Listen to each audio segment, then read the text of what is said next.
তুমি তো সেই শ্মশানের ছায়াবতী শাকচুন্নি। আমার ভিটেতে কি করছো?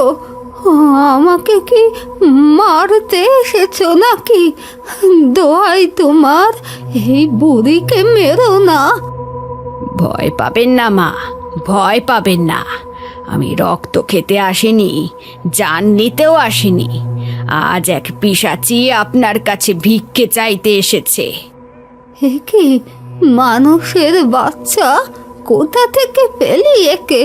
পিশাচের হাতে মানুষের বাচ্চা, এ তো অপয়া লক্ষণ। অপয়া নয় মা, ও আমার মেয়ে, কিন্তু আমি অভাগী। ওকে মানুষের আদর দেওয়ার সাধ্য আমার নেই। আমার ছোঁয়ায় ওর শরীর হিম হয়ে যায়, আমার রক্ত ওকে বিষ দিতে পারে। আপনি তো একা, আপনার কোল তো শূন্য।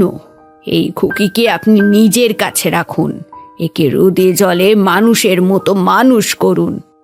কিন্তু লোকে জানলে আমায় সমাচ্যুত করবে রে ছায়াবতী।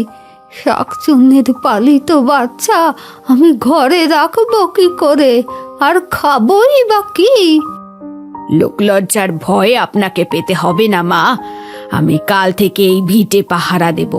বনের সেরা ফল আর গ্রামের সেরা চাল ডাল আপনার দুয়ারে পৌঁছে দেব। কেউ যদি এই খুকির দিকে কুনজরে তাকায়, তবে তার ঘাড় মটকাতে এই ছায়াবতীর এক পলক সময় লাগবে না। শুধু কথা দিন মা, আপনি এই শাকচুন্নির চোখের জল রক্ষা করবেন, একে মা বলে ডাকতে শেখাবেন।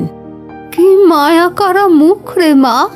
ঠিক আছে ছায়াবতী, তোর কথা রাখলাম। তুই কি এখনো শ্মশানে ফিরবি?